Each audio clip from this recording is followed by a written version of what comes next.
¿Cómo están? Bien, bien. ¿Y usted? Buenas tardes. Aquí con gusto de verlos también. Gracias, Gracias, igualmente. ¿Cómo están allá por sus estados de la epidemia? ¿Cómo les ha ido?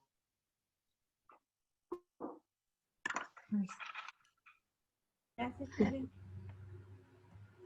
Pues sigue por acá en Coahuila. ¿Cómo está en Coahuila? ¿Está un poquito mejor que Durango?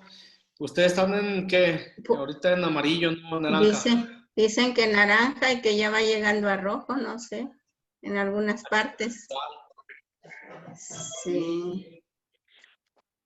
Nosotros acá en Jalisco, el miércoles nos dictan si nuevamente se activa el botón de emergencia, el rojo, pero estamos muy mal. Muchísimos muertos por COVID. Es triste pues, que se haya bajado la guardia porque hubo familias completas con reuniones, con fiestas, bocas, eventos masivos y se relajó. Entonces ahorita estamos pagando las consecuencias nuevamente, pero el miércoles ya envió el gobernador dio un informe y probablemente se active el botón rojo. Pues tienen que cuidarse mucho también, igual que nosotros. Yo creo que, bueno, lo que yo puedo decir, ¿verdad? Ustedes tienen mejor conocimiento que yo. Pero en nuestra situación particular de nación como país, pues no es que haya habido un rebrote. Yo siento que en México más bien la situación no se ha controlado. Nos confiamos tanto a que esto era una especie de, pues de propaganda, tal vez, de discurso, y se nos olvidó que también detrás estaba la realidad de muchas personas, ¿verdad? Ya cuando nos toca convivir con seres cercanos que particularmente se han enfermado, que han estado en hospitales, que nos cuentan de cómo el coronavirus los ha afectado, pues uno dice que esto no es un juego, o sea, esto es cierto. Gente que no se tenía por qué haber enfermado de esa manera y que padeció los estragos y que cuenta su experiencia, pues ahí hay mucho, ¿verdad? Hay que cuidarnos. No sé si ustedes, alguien haya tenido ya, al menos el positivo. Entre nosotros, sí aquí en Durango tuvimos mucha precaución porque, pues supieron ustedes que nuestro arzobispo tuvo bueno, pues la infortuna, salió positivo y otros padres, pero bueno, pues aquí hay diversidad de síntomas, ¿verdad? Pero al arzobispo sí le pegó más duro que a nosotros. Gracias a Dios nosotros todavía no hemos manifestado ningún síntoma positivo, pero nos damos cuenta de que el riesgo está latente. Y a pesar de todo, por ejemplo, yo se los comento así, me toca, además de mi encargo pastoral en el seminario, que es la parte académica, tengo que acompañar a jóvenes en una parroquia universitaria. Es una pastoral muy bonita, la pastoral universitaria. Pero ahí, pues, de los chavos que me echan la mano en los distintos grupos, en las pastorales, me atrevo a decir que de 10, 5 ya son positivos. Y bueno, están aislados y todo. Pues es una realidad que yo creo que como país no la supimos enfrentar y ahora toca a que nosotros nos sepamos cuidar. Pero bueno, es mi reflexión, ¿verdad? Yo es lo que alcanzo a ver, seguramente ustedes tienen mejores herramientas, mejores datos y lo que sí conviene es que todos nos cuidemos.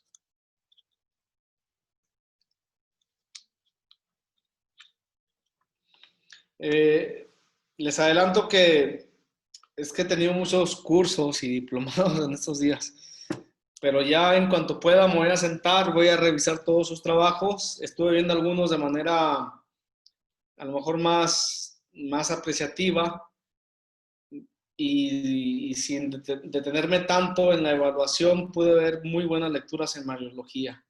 Los felicito a todos, de verdad, muy acertadas opiniones. Y yo como sacerdote, como pues a lo mejor académico, me congratulo de saber que se interesan ustedes por esto. No sé cómo suscita a Dios y lo veremos más adelante en este curso del Espíritu Santo, tantos carismas que, bueno, pues también la reflexión eclesial va por el lado de los laicos. Y créanme que es para sentirnos también agradecidos con Dios. Así, 2 minutos, ¿cómo se han sentido ustedes en este curso de Mariología? A ver, antes de empezar con esto. ¿Les ayudó? ¿Creen que hace falta potenciar? ¿Que hace falta detenernos en algún punto? Yo con confianza y apertura lo recibo, no se apuren. Ya no voy a influir en la calificación que van a tener al final.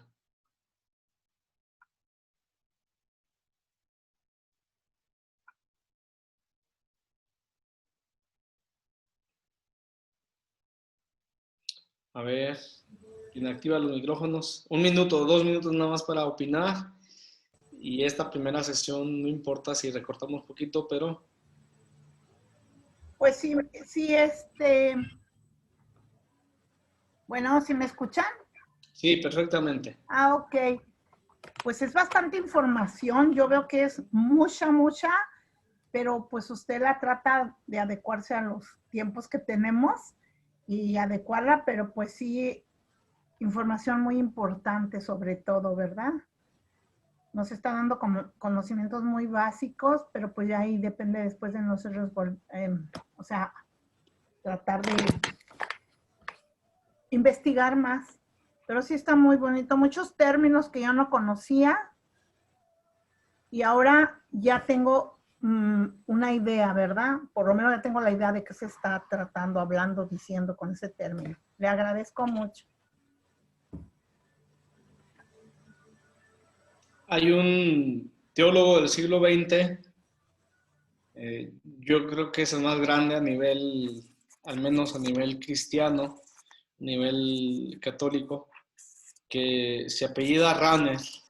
Yo creo que ustedes ya todos lo han... Espero que todo nos suene. Si en alguna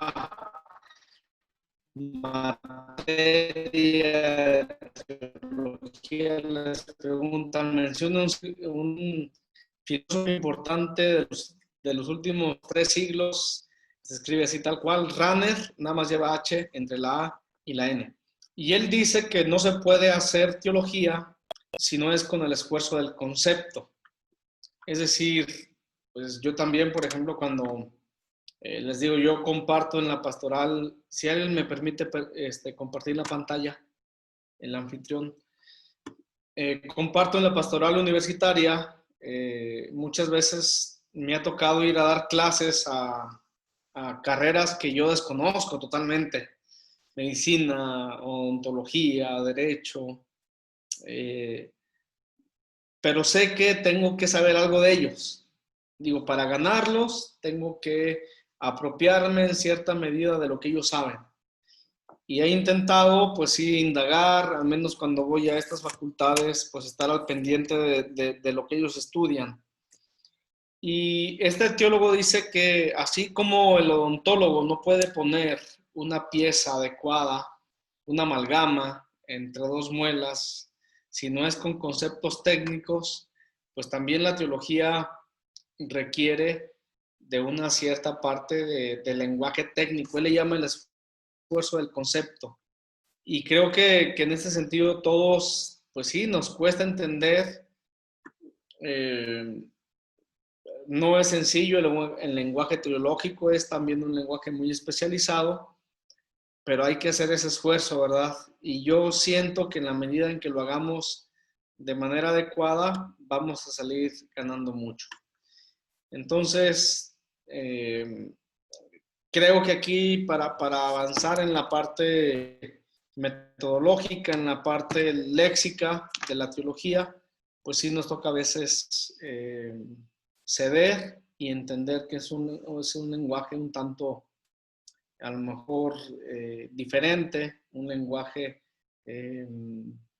pues muy especializado, pero que no es difícil. Ustedes, con todo lo que ya les ha tocado trabajar en el bagaje conceptual con los alumnos, con los seminaristas, bueno, no con seminaristas, sino en las experiencias que tienen directamente con su pastoral, seguramente a veces tenemos que enfocar temas y enfocarlos de manera precisa. Les comento un caso. No sé si alguien sea de Durango, espero que no, para comentar este caso con mayor soltura. Me ha tocado últimamente una dificultad entre un grupo de jóvenes en el que un individuo pues quiere avanzar, quiere a nivel nacional pues tener, digamos, un cargo o ocupar un servicio, más que un cargo, un servicio a nivel pues de provincia. Es un joven que yo a todas luces le veo mucho potencial, le veo mucha capacidad intelectual, espiritual, de servicio, pero digamos conlleva, no me atrevo también a afirmarlo, pero sí detecto que conlleva un problema afectivo muy fuerte. Que yo vislumbro que este problema de aquí a 4 o 5 años le va a cambiar su perspectiva de las cosas y digamos que él va a tener que abrirse y decir lo que es. A los muchachos que lo conocen ahora, pues se los tengo que decir sutilmente para que ellos de manera discreta, en conciencia, sean responsables de la realidad que él vive y de que si se toma una mala decisión, él puede influir negativamente en la vida de otros muchachos. Yo intenté hacerlo humanamente, intenté llegar por varias vías porque al final de cuentas los muchachos siempre se delatan.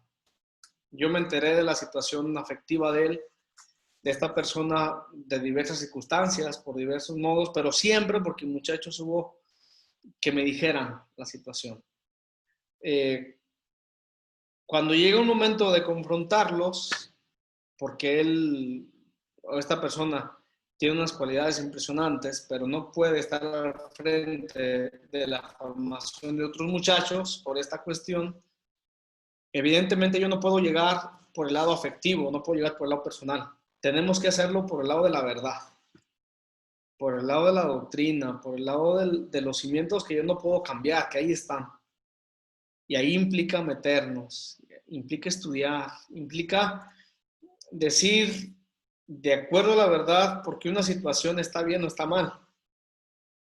Y si no nos esforzamos, vamos a caer en el lado del sentimentalismo y ahí es muy difícil ceder. Cuando cristianamente tenemos que defender una verdad, pero hay una cuestión sentimental que nos obliga, una cuestión sentimental que en cierto sentido nos compromete, es muy difícil llegar a las consecuencias.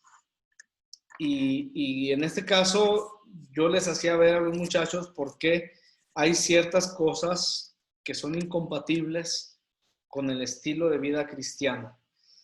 Total, para no redundar tanto, me di cuenta que la mejor manera es hablar a partir de lo que es la verdad y cómo se expresa esta a través de, pues sí, de una formulación, de unos conceptos, de unos principios, pero que esos principios obedecen también pues a unas repercusiones morales, personales y de vivencia.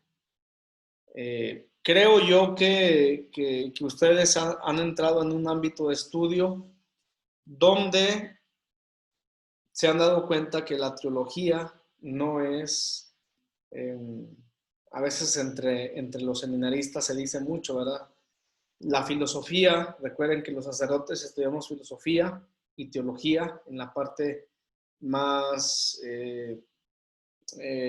digamos, consistente de la formación académica, y la filosofía muchas veces necesita o requiere de un esfuerzo intelectual muy serio. Bueno, también la teología. A veces se decía, bueno, en filosofía pasamos estudiando los pensadores, estudiando el pensamiento crítico, y en teología basta con que digamos que Dios nos ama.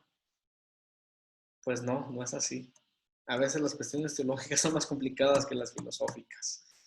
Y hay que saber interpretar, adecuar a nosotros la palabra de Dios con toda su fuerza para que nosotros seamos capaces de transmitirla, de enseñarla, de proponerla en toda su objetividad. Y creo que el curso de neumatología, que es el Tratado del Espíritu Santo, nos va a ayudar bastante a ello. Bueno, con este preámbulo, que espero no haber sido pesado, voy a intentar en pequeños esbozos llegar a la actualidad y presentarles un pequeño recorrido de la teología del Espíritu Santo en los últimos, o digamos, en una clasificación que nos pueda ayudar a entenderla a lo largo de sus siglos, desde la riqueza que se ha propuesto, sobre todo en los últimos años. Vamos a dividir nuestras sesiones en 3, que espero, si alguien tiene algo más que quiere indagar, lo podamos hacer, al menos en la última sesión. Vamos a ver, en primer lugar, el Espíritu Santo en la Sagrada Escritura, y lo vamos a dividir en 2 sesiones, el Espíritu Santo en el Antiguo Testamento y luego el Espíritu Santo en el Nuevo Testamento, para dejar una tercera sesión donde veamos lo que se nos dice del Espíritu Santo en el credo, y junto a ello algunas cuestiones eclesiales que, si nosotros consideramos pertinentes, podamos preguntar, podamos cuestionar. Bueno, no se me permite hasta ahorita compartir pantalla. Yo creo que debe ser alguna cuestión de la plataforma. No importa. Yo quiero que esta clase sea un poquito más vivencial. ¿Por qué esta clase se llama neumatología? Suena más bien como una clase de medicina, ¿verdad? Una clase así, un tanto de cuestiones más farmacéuticas, medicinales, de enfermería. Bien, tenemos que comenzar diciendo que neuma traduce lo que nosotros entendemos por espíritu en español, en el idioma, en la lengua universal, como lo veíamos en la clase anterior, en la que se escribe el Nuevo Testamento, que es el griego. Neuma significa espíritu. Y a su vez, ustedes se pueden preguntar, a ver, ¿por qué si como cristianos nosotros no confesamos un nombre griego como nuestro Salvador, sino un judío que se llama Jesús de Nazaret, que no habla griego como su idioma principal? ¿Por qué casi todo lo cristiano tiene que ver con un lenguaje en principio helénico, griego? Tenemos que decir, cuando el Evangelio y la buena nueva de Jesús rompe y tiene que ir de Jerusalén, de Israel, a todo el mundo antiguo, como lo veíamos en ese mapa de la Mariología, nos damos cuenta que el idioma universal es el griego. Hoy, por ejemplo, si un cantante mexicano quiere que se conozca una canción suya, pues tiene que componer en inglés, ¿verdad? Los evangelistas, los escritores del Nuevo Testamento se dan cuenta de que si quieren que el mensaje de Jesús, su buena nueva, llegue a todos los hombres, no puede ser ni en arameo ni en hebreo. tienen que escribir en griego, que es, digamos, la lengua universal. Y en ese sentido, espíritu, que es lo que nos concierne en nuestro estudio, se llama en griego neuma, pero a su vez en la lengua original se llama ruach. Un vocablo muy simbólico. Apúntenlo. Ruach, R-U-A-H, que quiere traducir lo que significa algo así como viento, una fuerza impetuosa. Algo muy llamativo, porque cuando a mí me ha tocado dar clases de la teología, cuando me ha tocado describir o explicar la cristología, pues no es tan difícil, porque tenemos una imagen más o menos acertada de lo que es Jesús, de su encarnación, de su historia, de su vida. Cuando me toca explicar Trinidad, pues es fácil asimilar la imagen del Padre que fue preparando un pueblo desde el Antiguo Testamento, un Padre bondadoso que Jesús nos habla de él en ese lenguaje tan apropiado de bondad, de misericordia. Pero cuando hablamos del Espíritu Santo, llegamos a un punto, hasta cierto punto difícil. ¿Qué es el Espíritu Santo? ¿Cómo explicarlo? ¿Qué rostro tiene? ¿Cómo actúa? ¿En qué se diferencia del Hijo y del Padre? Esto no es nada más curiosidad nuestra. Yo me acuerdo cuando me tocó estudiar el curso en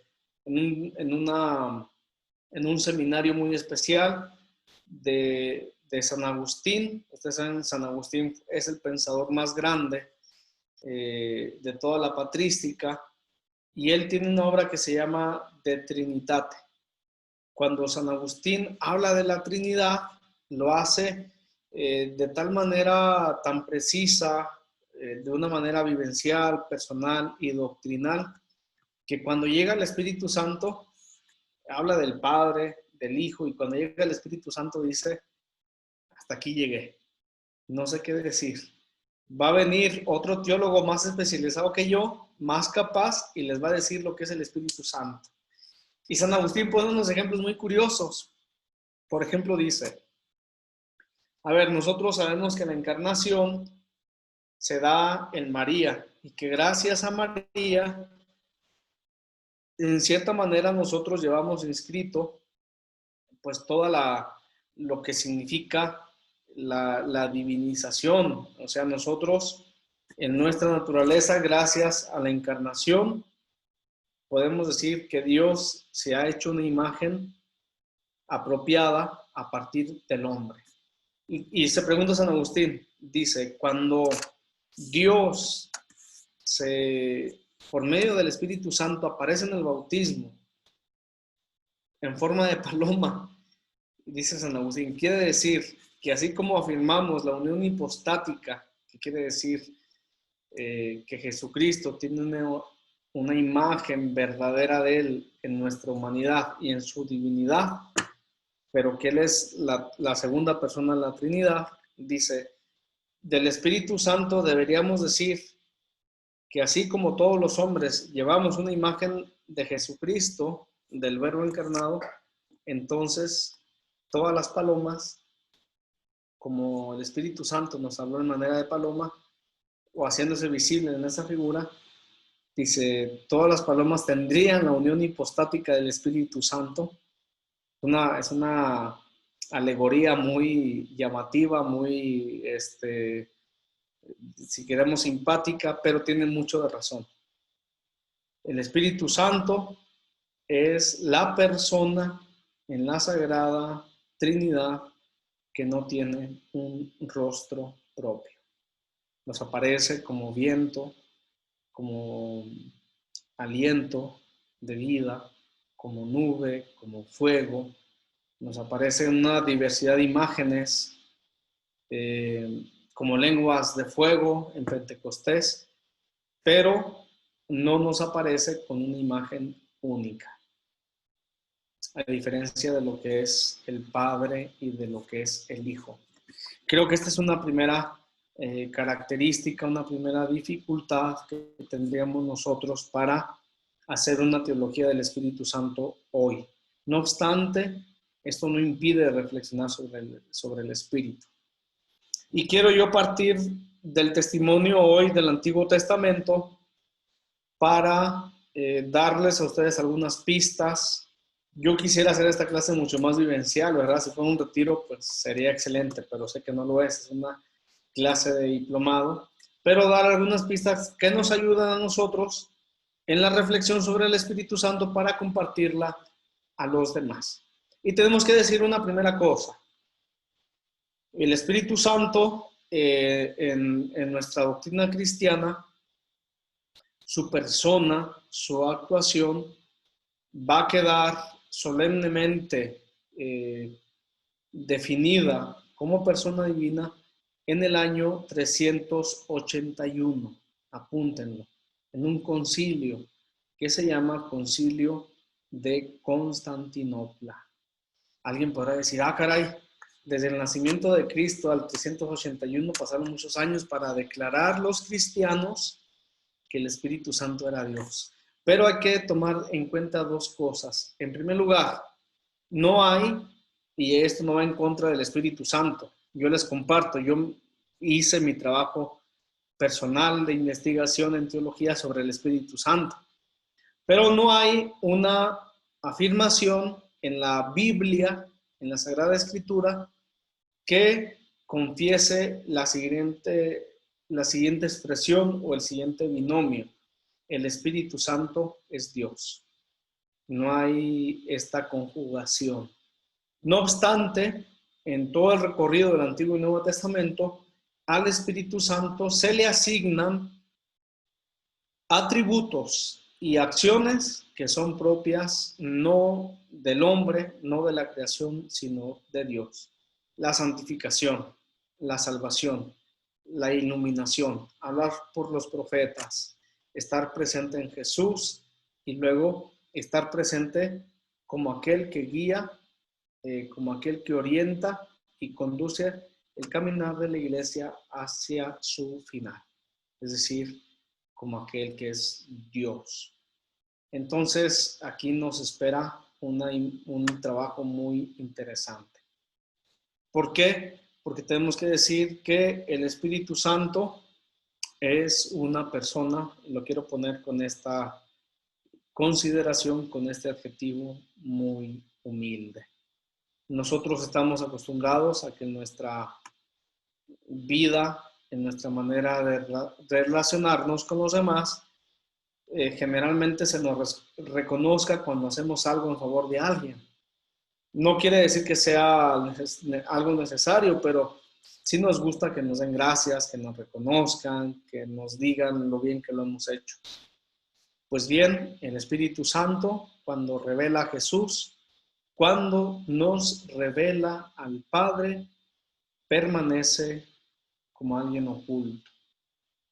Nos los trae a los dos y a su vez se esconde. No quiere reconocimientos, no quiere ningún tipo de aplauso. El Espíritu Santo quiere permanecer sin rostro.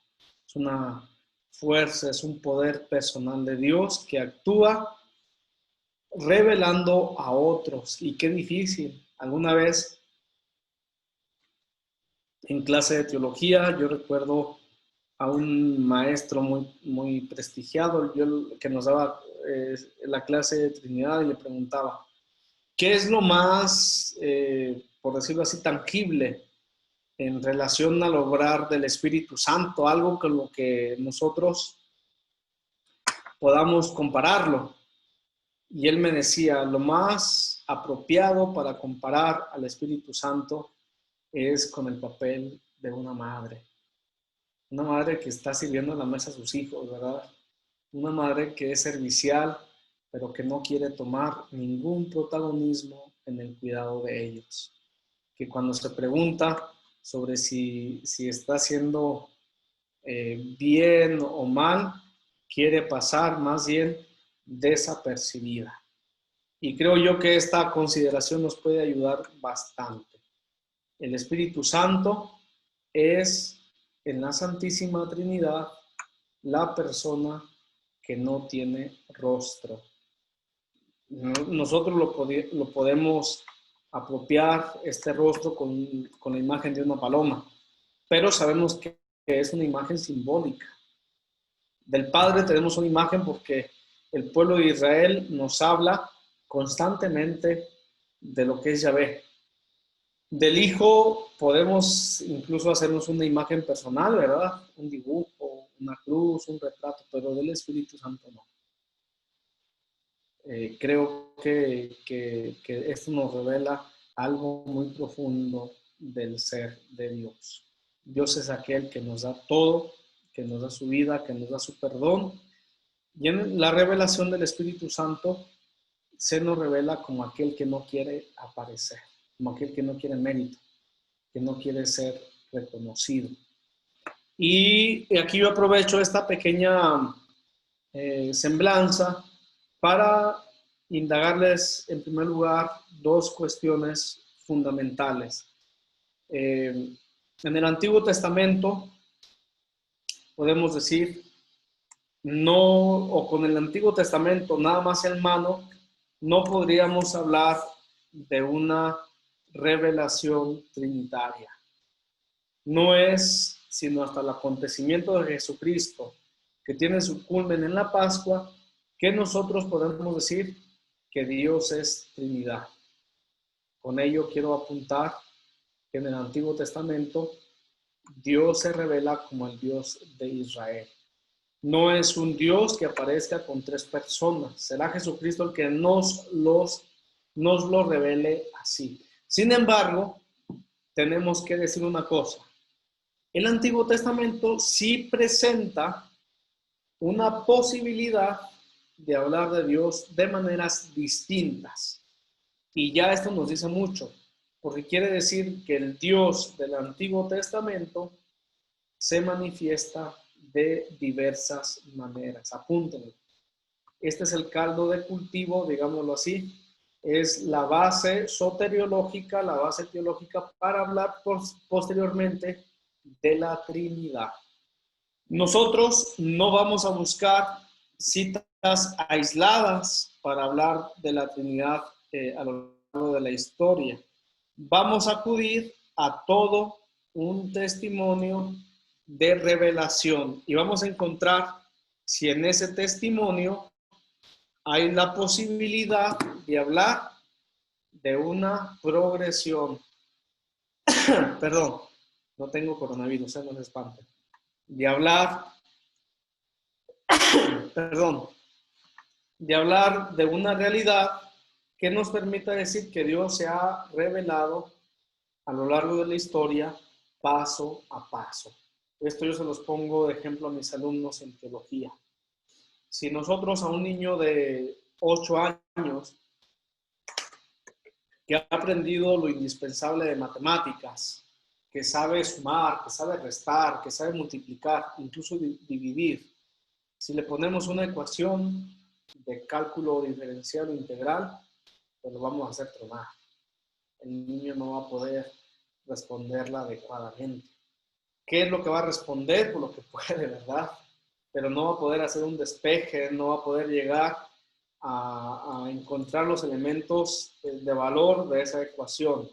Hay que enseñarle primero lo básico. Parece que Dios se fue revelando así en la historia de Israel. No les dio todo de inmediato. Se fue revelando paso a paso. Hoy nosotros utilizamos, sobre todo ustedes que están en el campo académico, en el campo educativo, una imagen para hablar de nuestra labor. Y es la imagen del pedagogo. Nosotros creemos que el pedagogo es nada más el que enseña, el que transmite conocimientos. En el Antiguo Testamento se toma esta figura y en el Nuevo Testamento, sobre todo los primeros cristianos, van a hablar de Dios como un pedagogo de la humanidad. Pero fíjense bien el sentido que se le va a dar. Pedagogo, en su acepción terminológica, en su etimología, significa el que conduce, no es el que enseña. O más bien el que conduce y el que enseña. Viene de paidos y gogé. Paidos es el niño, el joven. Gogé es el camino, es decir, el que lleva. De cierta manera, Dios así nos ha ido llevando como un pedagogo, el que va enseñando a lo largo del camino. En este sentido, podríamos nosotros decir que necesitamos encontrar esta pedagogía en el Antiguo y Nuevo Testamento. Yo quiero referir esto personalmente porque a ustedes les va a tocar tal vez dialogar, entrar en un diálogo de preguntas y respuestas con algunas sectas y tal vez incluso con alumnos que no creen en la Trinidad, con padres de familia que son a lo mejor de alguna otra secta, protestante, no sé, cristiana pero protestante, y ellos van a decir, a ver, el Espíritu Santo a veces aparece como una criatura de Dios, por ejemplo en el libro de Sabiduría, o en Proverbios 8:2-23, donde dice, yo soy la sabiduría de Dios, Él me creó antes del inicio del mundo. ¿Qué tenemos que decir? Bueno, que la revelación de Dios ha sido progresiva. Dios no nos ha querido abrumar, no nos ha querido dar todo de inicio, nos lo ha dado en un camino de conocimiento, de progresión, en definitiva un camino que obedece a la vida, un camino humano. Y en esta correspondencia también al hombre le toca interpretar esa revelación. Bien, el Espíritu Santo en el Antiguo Testamento, entonces, si queremos decir así, de hecho, si ustedes tienen en sus sagradas escrituras alguna expresión que diga el Espíritu Santo hay que borrar, en el Antiguo Testamento se habla del Espíritu, no se habla del Espíritu Santo. El Espíritu de Dios aparece tal vez todavía como una fuerza de Dios. No aparece propiamente como la tercera persona de la Trinidad. Y esto no menoscaba para nada lo que es el Espíritu Santo, sino que explica esta secuencia progresiva en la que Dios nos ha dado a conocer lo que Él es. Hay un axioma, si quieren apuntarlo, y ahora mismo me atrevo a explicarlo detenidamente, de este teólogo que es fenomenal, se llama Karl Rahner, que dice, la Trinidad económica es la Trinidad inmanente y a la inversa. Lo repito, la Trinidad económica es la Trinidad inmanente y a la inversa. En la clase pasada surgía la pregunta por la economía y decíamos que no tenía nada que ver con la economía de los billetes, del dinero, de cuando ustedes tienen que pagar su nómina a los maestros o los maestros que ven reflejado su ingreso, ¿verdad? Cuando hablamos de economía quiere decir de historia, de la salvación de un proyecto. Entonces quiere decir esto, que Dios se ha revelado en la historia, la Trinidad económica habla de la manifestación de Dios hacia afuera de Él, dice, es esa Trinidad económica, ese proyecto que Dios nos ha presentado, es idénticamente a la Trinidad inmanente, es decir, a lo que Dios es dentro de sí. Pues bien, este proyecto Dios lo ha llevado por etapas. Y tenemos que decir que en el Antiguo Testamento, ustedes lo van a ver en sus apuntes, en el cuestionario, el Espíritu Santo y también en el Nuevo aparece con una diversidad de imágenes.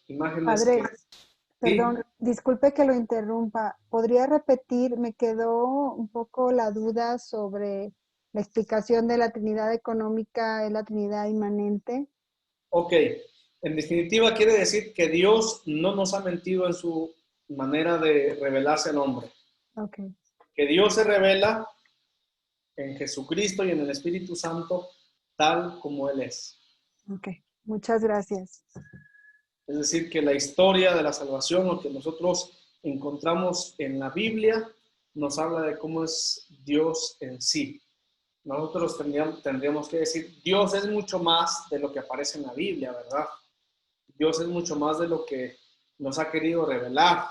Es el ser supremo, el ser pleno, el ser que nos perfecciona y del cual cuando nosotros queremos explicar a Dios, pues caemos en el vacío, ¿verdad? Caemos en la tentación de sentir que Dios está más allá de todo concepto. Pero bueno, quiere decir que Dios se ha revelado como Él es.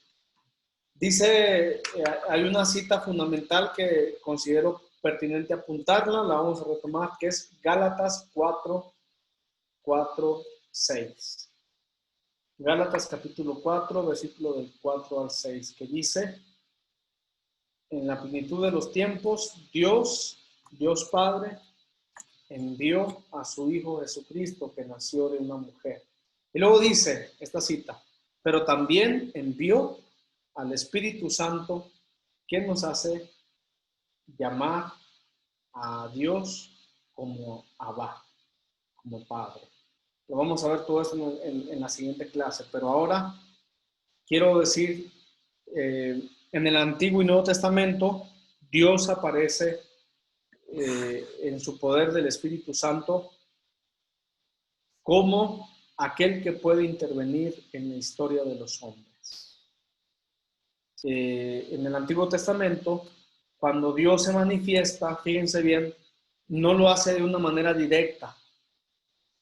Por ejemplo, recuerden ustedes el episodio de la zarza en el Éxodo con Moisés en el Sinaí. ¿Cómo aparece Dios? A ver, aparece su rostro, aparece su cara. Moisés puede Como ver, fuego.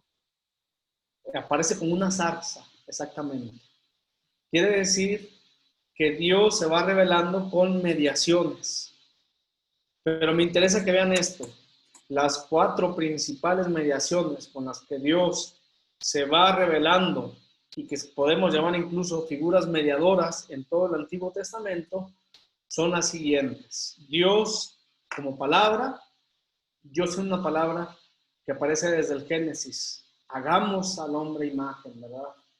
Dios aparece con su ángel, cuando Dios habla con Abraham, cuando Dios habla con los patriarcas y los profetas, no habla directamente, habla por medio de quién, a ver, del ángel. Dios como espíritu, cuando Dios quiere elegir a una persona importante para una misión importante, envía su espíritu. Y Dios en cuanto sabiduría, Dios que es sabio y que participa de su sabiduría al hombre. ¿Qué nos quiere decir esto? Estas figuras mediadoras, que son 4, podríamos a esto añadir a estas imágenes que presentamos. Dios se acompaña en una nube, como fuego, como agua, como viento, todo esto. Pero quiere decir que el creyente no puede apropiarse de Dios. Dios es más de lo que nosotros podemos pensar. Y de alguna manera Dios interviene en el mundo respetando nuestra estructura de relacionarnos, nuestros medios, pero a la vez Dios la supera. La inmanencia de Dios, es decir, Dios se hace presente en la historia y su trascendencia. Ningún concepto, ninguna explicación, ninguna imagen lo agota. Fíjense bien, el Antiguo Testamento no nos habla, pues, por decirlo así, de una revelación inmediatamente trinitaria, pero sí nos dice que Dios se manifiesta de muchas maneras. Estas imágenes son una prueba palpable de ello. Dios como espíritu, Dios como palabra, Dios como sabiduría, Dios con su ángel. Y a su vez nos dicen algo más, que quiere, fíjense también, junto a eso tendremos que nosotros acoplar cómo en el Antiguo Testamento Dios tiene diversidad de nombres. El Dios que es santo, el Dios de los ejércitos, Yahvé, Elohim, tantos nombres que hacen, por así decirlo, una particularidad de una acción de Yahvé. A esto es a lo que vamos. en el Antiguo Testamento, pues nosotros no vamos a encontrar una imagen única de Dios, pero tampoco vamos a encontrar que estas figuras mediadoras, como el ángel, como el espíritu, como la palabra, como otro espíritu, lo representen en su totalidad. Entonces, aunado a ello, tendríamos nosotros que añadir algo. ¿Será la revelación de Jesús? ¿Serán sus palabras, sus hechos y sobre todo su resurrección la que nos revele que Dios es un Dios trinitario? Es decir, que Dios es Padre, que Dios es Hijo y que Dios es Espíritu. Con ello también quiero apuntar a una cuestión fundamental. Nosotros tenemos que ver que Dios se revela obedeciendo un proyecto. Parece que eso tiene más que ver con nosotros los hombres, que necesitamos de esta progresión, de esta revelación así. Pero entonces, si nosotros revisamos y explicamos, si podemos hablar trinitariamente de Dios desde el Génesis 1, nosotros tenemos que poner en comparación todos los libros sagrados. Cuando vayan a su casa a tocar los hermanos protestantes que leen la Biblia, hay que decirlo, van a presentarles citas aisladas tal vez. Nosotros los católicos no podemos ir por ese camino. Tenemos que decir que Dios se revela en un testimonio global y que no bastan las citas bíblicas, hay que encontrar ese testimonio trinitario. Por eso nosotros decimos que entre el Nuevo y el Antiguo Testamento hay una relación que podemos nosotros bien definir vamos a llamarla de esta manera, una relación de continuidad en la mayor discontinuidad. Es decir, Dios ciertamente aparece revelándose, aparece diciéndonos lo que Él es y tiene mucha continuidad con lo que le dijo a Moisés, con lo que le dijo a los profetas, pero en una mayor discontinuidad. Es impensable afirmar, confesar a un Dios trinitario si no es por la revelación de Jesucristo. Vuelvo al punto de interés. En el Antiguo Testamento encontramos a un Dios, en primer lugar, que se manifiesta en su espíritu, y ya lo van a ver ustedes en sus apuntes, como fuerza, como vida, como viento y aliento vital, hasta los últimos estadios del Antiguo Testamento, donde el Espíritu de Dios tendrá una voz propia. Por ejemplo, en la parte de los libros sapienciales, en la sabiduría, Dios hablará por medio de su Espíritu. Es una voz casi personal, pero ha habido todo un avance. En los libros que nos hablan de los patriarcas, de los jueces, Dios aparece más como una fuerza que viene, que inviste, que dota a alguien de unas características para una misión y luego, de acuerdo a esa misión, unas consecuencias para el pueblo. Este elemento, tómenlo muy en cuenta. Cuando Dios se manifiesta por medio de su Espíritu, desde el Antiguo Testamento hasta el Nuevo, nunca lo hace para el bien personal. Siempre lo hace para una misión comunitaria. Y ese es un criterio de discernimiento muy esencial. A veces llega gente aquí conmigo a la parroquia y me dice: oiga, padre, es que tuve un sueño, tuve una manifestación de Dios, de su Espíritu. ¿Y qué le dijo? Nada, pues nada, sentí bonito. Eso no es eclesial, eso no es del Espíritu. Moisés, los profetas, Sansón, todos ellos fueron investidos, pero para un bien comunitario. Jesús da su Espíritu a los apóstoles no para que Pedro sienta bonito, no para que Pedro se sienta privilegiado, lo da para que Pedro lleve la predicación a otros. Ese es el punto. El Espíritu nos es dado en el bautismo, pero siempre será para el bien de los demás. Del Antiguo Testamento podemos decir muchas cosas. Este curso de todo la neumatología en el Antiguo Testamento yo lo doy en 3 meses más o menos. Resumirlo en una clase me permite resumirlo con estos ejemplos, tal vez inapropiados, tal vez muy limitados, pero que de algún modo quedan ahí para la reflexión nuestra. Yo les pido que revisen sus apuntes con detenimiento y en los cuestionarios pues ir respondiendo. Fíjense cómo se parten de imágenes. El espíritu está presente como fuerza de vida. Esto me llama mucho la atención. Cómo Dios da la vida a Adán. Lo relata el segundo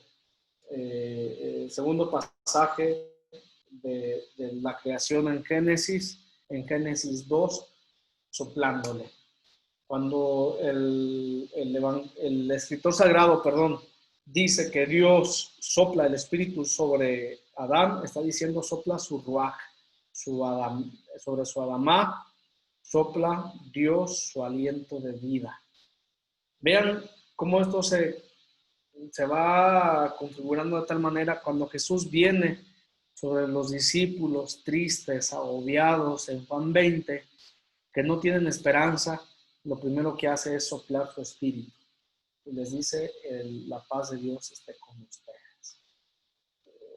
Es decir, el mismo espíritu creador, ordenador, con esa fuerza de vida que Dios hizo surgir todo, es el mismo espíritu que Dios comparte en Jesucristo a su iglesia, a nosotros. Y es el mismo espíritu que hemos recibido. No tiene nombre el Espíritu Santo, no lo podemos distinguir, pero tenemos que decir que gracias al Espíritu nosotros somos tan cristianos y somos tan merecederos de la verdad de Jesús como los primeros apóstoles. A San Pablo le van a reclamar esto, le van a decir, oye, ¿tú con qué derecho nos predicas si tú no conociste a Jesús? San Pablo les va a decir, gracias al Espíritu de Dios, yo conocí a Jesús como los que lo conocieron de manera presencial y directa. Entonces, el Espíritu de Dios en nosotros, en primer lugar, interioriza todo el acontecimiento de Jesús. Nos hace, en segundo lugar, contemporáneos a Él, de tal forma que Jesús hoy tiene la misma fuerza salvífica para nosotros que para Pedro, que para Juan, que para Pablo. Y en tercer lugar, el Espíritu de Dios universaliza el mensaje de Jesús. Lo vamos a ver en la siguiente sesión con mayor detenimiento, pero sí quiero mencionarlo como elemento constitutivo de la neumatología. A veces se ha relacionado la presencia del Espíritu con fenómenos, digamos, llamativos, donde mucha gente habla lenguas, donde a lo mejor vemos pues curaciones. Tenemos que decir que tal vez esos, pues sí, es un don del Espíritu, pero lo más importante del Espíritu es su acción en nuestro corazón, es su acción oculta, su acción invisible, donde nosotros sabemos que trae y actualiza para nosotros toda la fuerza salvífica de Dios. En la siguiente sesión voy a hacer todo lo posible para que veamos la neumatología del Nuevo Testamento. Me voy a detener particularmente en la imagen, en el pasaje de Pentecostés, y pues desde ahí vamos a desarrollar algo, o espero que mucho, de la imagen del Espíritu Santo, ya en cuanto persona que nos revela el Nuevo Testamento.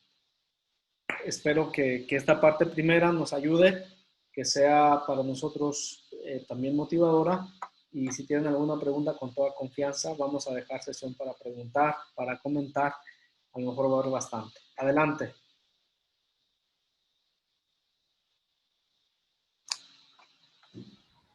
Yo, Padre, si el Espíritu Santo, ahorita de acuerdo a lo que nos has expuesto, es una persona divina oculta, ¿por qué no se promueve más como iglesia? De hecho, no hay más que la fiesta de Pentecostés como celebración tal para reconocimiento de su presencia divina en la iglesia.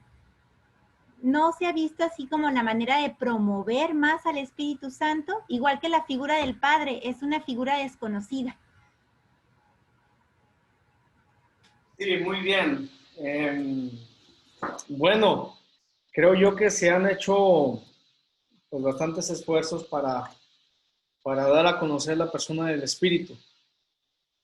Creo que tenemos que entender esto adecuadamente en la percepción de nuestra fe. Hubo un teólogo ruso que luego va a ser, digamos así como que puesto en sanción, pero que tiene mucha razón, se apellida Bulgakov, y que él dice, no sé si a ustedes les suene la imagen de, o una palabrita que a lo mejor yo la mencioné en el curso de Mariología, que se llama kenosis. ¿Sí les suena? Nada más para retomarla. Cuando hablamos de kenosis, es una palabra griega que quiere decir despojo, abajamiento, humillación. Es una palabra que aparece en la Biblia, particularmente con toda su fuerza en la parte del segundo capítulo de la carta a los Filipenses, del versículo 6 al 11. Y ahí se dice que Jesucristo, siendo de categoría divina, no tomó para sí las prerrogativas de ser igual al Padre, de ser igual a Dios. Al contrario, dice, se despojó y se anonadó. Ahí está la palabra kenos, se hizo uno de nosotros. Renunció a todo lo que él era.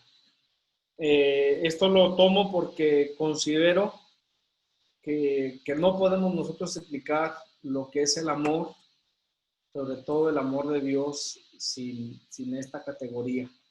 Ayer escuchábamos en el Evangelio, ¿verdad? Le preguntan a Jesús, ¿cuál es el mandamiento más importante? Jesús dice el amor al prójimo y el amor a Dios y el amor al prójimo. Amarás a Dios con toda tu fuerza, con todo tu ser, con toda tu mente, ¿verdad? Y al prójimo como a ti mismo. Tal vez nosotros hoy en día hemos caído en una consideración, en una definición del amor, y yo me doy cuenta desde un nivel meramente sentimental. Yo cuando a mis jóvenes les pregunto, ¿qué es para ti el amor? Pues sí, caemos en esa especie de sentir mariposas por alguien, pero se nos olvida la profundidad del amor verdadero. Yo esto se los digo mucho a los novios cuando se van a casar. Y me parece el lenguaje de la liturgia cristiana totalmente apropiado. Cuando dice, se amarán en las buenas, prometes amar y ser fiel en los momentos de alegría y de grandeza, ¿verdad? En los momentos importantes. El amor cubre eso, pero dice también, en los momentos de pena, de enfermedad. Y creo yo que ahí nos falta mucho comprender lo que es el amor. Nosotros como personas, creo yo que conocemos verdaderamente a quién nos ama, quiénes son nuestros amigos, no cuando nos va bien, no cuando nos dan la mano, cuando los éxitos están ahí, ¿verdad? Que es un momento importante y que lo reconozcan es bueno. Pero nosotros conocemos a quién nos ama en momentos de dificultad. Y muchas veces los momentos de dificultad asumen el renunciar a mí mismo, el ver por el otro, el negarme, el ir a cuidar a alguien en una cama del hospital, el visitarlo en una celda, en la cárcel, darle de comer a que no me cae bien. Creo que Jesucristo nos ha enseñado que Él ha rechazado todo tipo de privilegio. Cuando hablamos de kenosis, desde una consideración cristológica y trinitaria, no estamos diciendo que Jesús haya renunciado a su divinidad. Claro está, Él no puede renunciar a ello porque es Dios. A lo que renuncia son a los privilegios que le corresponden. Ser alabado, ser aclamado, que por donde vaya pasando le pongamos una alfombra de roja, de algarabía. Jesús se hace uno de nosotros, sufre, muere como un esclavo. Ese es su kenosis. Algunos han dicho que así como Jesús tuvo ese abajamiento, esa renuncia, esa kenosis, el Espíritu Santo también lo hace. La kenosis, el abajamiento del Espíritu Santo, no está en sufrir en la cruz, porque eso le corresponde nada más a Jesús, al Hijo. La kenosis del Espíritu Santo está en que Él aparece, en que Él actúa ocultándose, en que Él nos trae la buena nueva y desaparece, no tiene rostro, no quiere protagonismo. Entonces es verdad, como iglesia podríamos hacer más para que el Espíritu Santo se comprenda, para sentir toda esta fuerza que actúa en nosotros, que vibra, que nos hace ser valientes, que nos hace sentir que en momentos de dificultad Él es el que habla, el paráclito, pero Él no quiere tomar figura. Él no quiere tener un papel protagónico. Y ahí está. Nosotros estamos reunidos hoy aquí gracias a Él. Y Él no está, ¿verdad? Él desaparece, Él se oculta. Por eso les decía, es como una madre que se levanta todas las mañanas a darle su manzana, su lonche a su hijo, y que eso no va a aparecer reflejado en las calificaciones, que eso no va a aparecer reflejado en su carta de buena conducta, pero que sin duda alguna es lo que sostiene, es lo que apoya. Y así en la vida de la iglesia, el Espíritu Santo no nos dice, yo te di tal carisma, yo te infundí esto, yo estuve presente cuando la iglesia la persiguieron o cuando esto, pero ahí ha estado, ¿verdad? Creo que es una teología muy humilde, la teología del Espíritu Santo. De hecho, y yo me atrevo a decir, fíjense cómo en el siglo, lo veremos en la tercera sesión, en el siglo IV, la teología del Espíritu Santo va a alcanzar su máximo culmen cuando se defina la divinidad del Espíritu Santo en el concilio de Constantinopla, año 381, y luego, curiosamente, la cuestión teológica no se va a centrar ya en el Espíritu Santo, se va a centrar en la cuestión de, sobre todo cristológica, entre la relación entre Dios y el hombre, naturaleza y gracia. Va a ser hasta el siglo XX donde se va a retomar. Y vamos a oigan, a la teología le falta, así como hablamos del Padre y del Hijo, hace falta hablar del Espíritu Santo. Pero creo yo que el Espíritu Santo nos enseña mucho con su humildad, nos enseña mucho de cómo es Dios y nos enseña mucho de cómo es el camino cristiano. Espero haber respondido. Adelante. Padre, Gracias. buenas tardes. Sí. Una pregunta.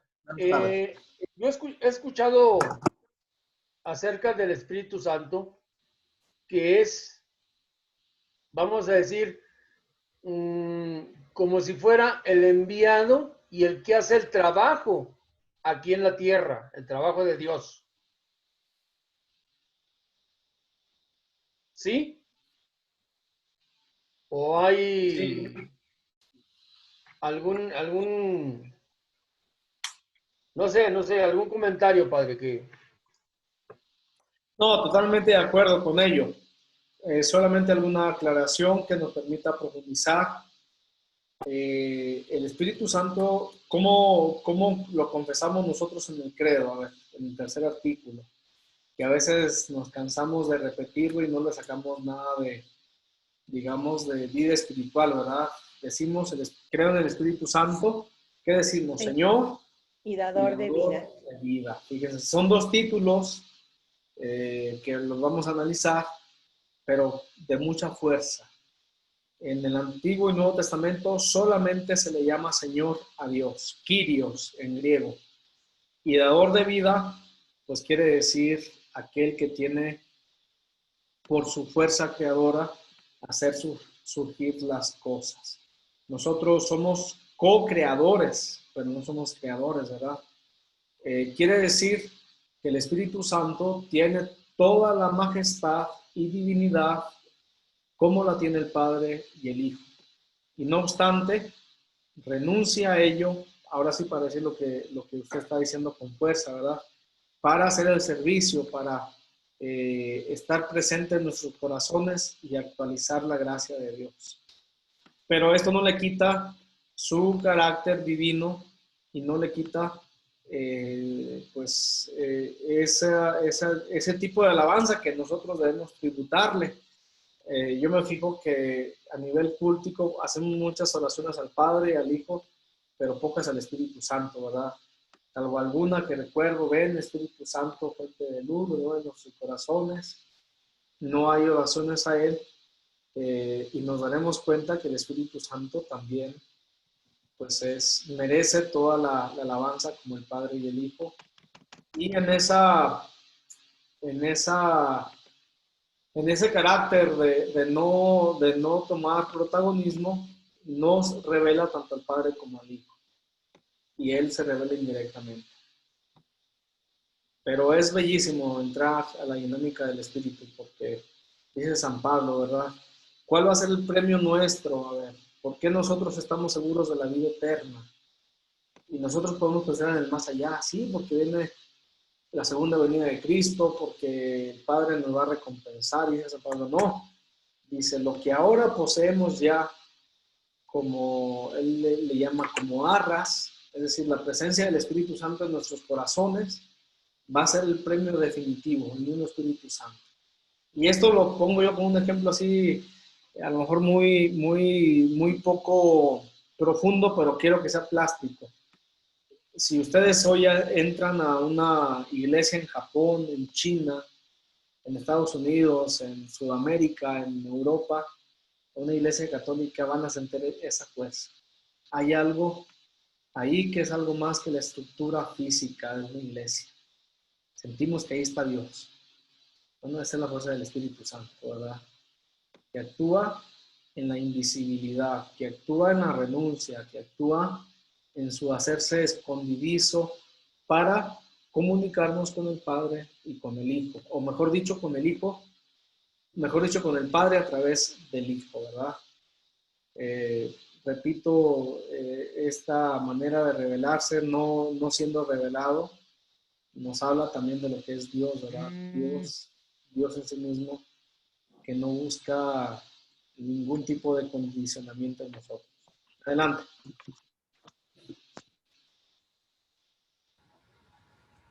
De acuerdo a lo que estás mencionando, Padre Homero, yo me acuerdo que aprendí dos frases, dos invocaciones muy bonitas al Espíritu Santo y que me han ayudado mucho a conocerlo más, a tener esa experiencia con él, que dice, Espíritu Santo, poséeme y que yo te posea. Esa es una. Y otra, oh Padre, por tu verbo y por María, dame tu Espíritu Santo. Sí. No, pues creo que hacen estas dos frases bastante justicia al papel del Espíritu Santo. Creo que en nuestras oraciones, menos comunitarias o digamos, fervor religioso, no nos enseñaron a dirigirnos al Espíritu Santo, salvo cuando tenemos que pedir su iluminación, ¿verdad? Pero, a ver, recordemos esto. Toda la actuación del Espíritu Santo es, como usted dice, para llevarnos a Jesucristo. No es una actuación distinta. Todo lo que Él produce en nosotros, lo que Él actualiza, es para acercarnos a Jesús.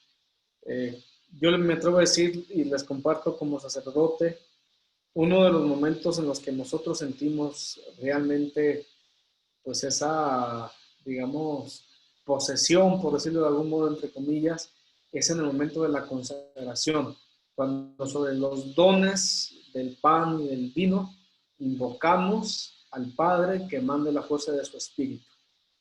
Y gracias al Espíritu Santo tenemos la Eucaristía, ¿verdad? Envía, Señor, tu Espíritu sobre estos dones para que se conviertan en el cuerpo y la sangre de Jesús. O sea, es una oración constante de la Iglesia en invocación del Espíritu. Tal vez no en nuestra vida cotidiana, pero creo que todos experimentamos esa fuerza, esa solidez y me atrevo a decir, esa conducción del Espíritu hacia la Pascua definitiva en cada uno de nosotros. Por esto, pues yo creo que las oraciones que usted le dirige al Espíritu Santo, pues hay que implementarlas todos nosotros y pues cada mañana, ¿verdad? Pedir a Dios que nos conceda su espíritu para conocer más a Jesús, su Hijo. Muy bien, adelante.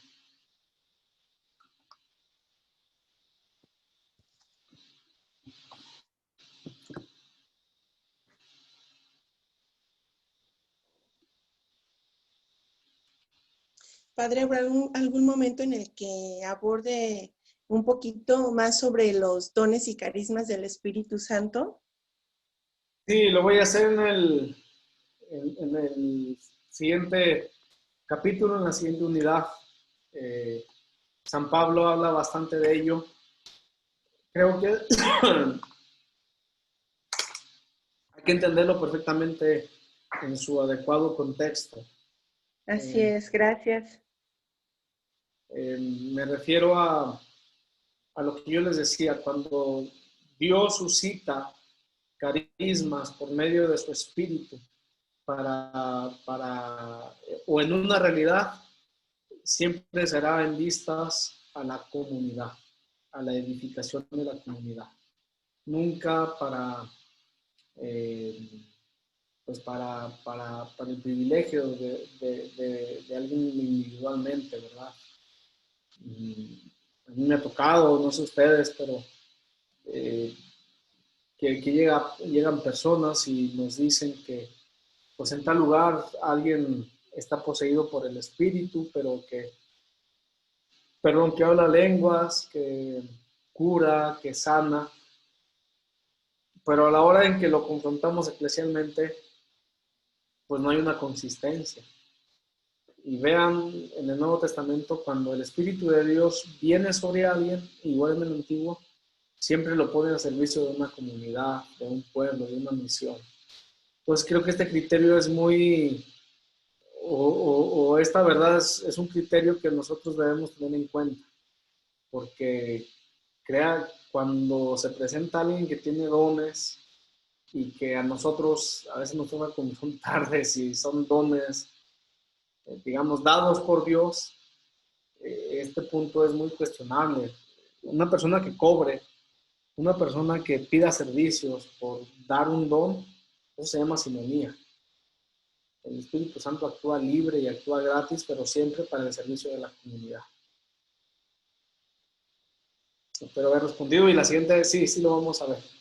San Pablo Sí, habla Padre, de gracias. y lo habla con una adecuada, digamos, precisión. A ver, ¿qué más? Queridos alumnos, yo me siento contento porque estas clases, pues a uno lo revitalizan también. No son clases, ¿verdad? Es compartir más bien. Bueno, pues si no es así, si no hay más preguntas, pues a dejar aquí tiempo también para que ustedes se concentren en las actividades. Yo les agradezco su atención y si alguien requiere pues alguna ulterior pregunta, ahí está mi correo, están los medios para podernos en contacto.